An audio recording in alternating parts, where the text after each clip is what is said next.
Yakobus 3 ayat 15, demikianlah firman Tuhan, itu bukanlah hikmat yang datang dari atas, tetapi dari dunia, dari nafsu manusia, dari setan-setan. Jadi dari ayat ini kita diingatkan bila mana kehidupan kekristenan kita setelah kita itu terima Yesus sebagai Tuhan dan Juru Selamat, tetapi hidup kita itu dikendalikan oleh jiwa kita, maka apa yang terjadi? Kita akan mengalami kemerosotan.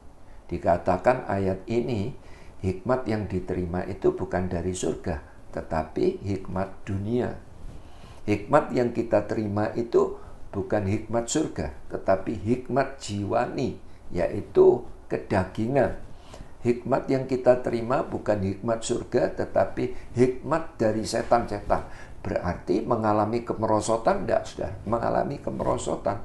Jadi itu sebabnya saya mau katakan hidup saudara dan saya setelah kita itu terima Yesus sebagai Tuhan dan Juru Selamat, menghadapi berbagai fakta-fakta problem permasalahan, baik di dalam keluarga, baik di dalam pekerjaan, baik di dalam pelayanan. Saya mau katakan kita harus membiasakan hidup kita itu dikendalikan oleh roh. Tubuh kita itu harus dikendalikan oleh roh kita, yang artinya pada waktu kita itu diperhadapkan dengan persoalan, memang yang paling dominan memimpin pada waktu kita itu diperhadapkan dengan problem permasalahan pasti jiwa kita, yaitu pikiran, perasaan, kehendak. Tetapi kita harus sadar bahwa sejak dari awal Tuhan itu berbicara kepada manusia lewat apa? Lewat rohnya. Jadi itu sebabnya saudara dan saya menghadapi problem permasalahan supaya kita itu mendapat hikmat surga, maka roh kita itu harus menyatu. Roh kita itu harus intim menghadapi problem permasalahan. Memang yang lebih dulu berespon itu pasti jiwa. Tetapi kalau jiwa ini kita tundukkan, ya, roh kita itu mau datang kepada Tuhan, minta petunjuk. Tuhan pasti akan memberi petunjuk, dan disitulah kita akan mendapat hikmat surgawi. Contoh di dalam Alkitab, oleh karena hikmat Tuhan, Salomo punya pengertian dan akal yang luas, dikatakan Alkitab, seperti dataran pasir di tepi laut. Salomo menjadi orang yang lebih bijaksana daripada semua orang pada zaman itu.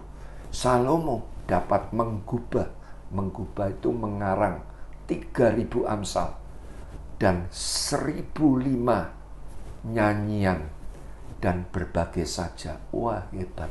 Sehingga apa? Banyak orang datang kepada Salomo untuk mendengar hikmat Salomo. Salomo didatangi semua raja-raja di bumi dari berbagai bangsa. Alkitab mencatat seperti itu, saudara. Mereka membawa upeti. Upeti itu apa? Upeti itu uang. Upeti itu emas. Sesuatu yang sangat berharga. Nah, lihat. Jadi itu sebabnya saudara dan saya, hari-hari yang kita lalui, kita diperhadapkan dengan berbagai persoalan. Jangan sampai kita dikendalikan oleh jiwa. Tubuh kita jangan terus dikendalikan oleh jiwa, tetapi yang benar kita harus dikendalikan oleh roh. Roh kita harus intim dulu dengan roh Tuhan.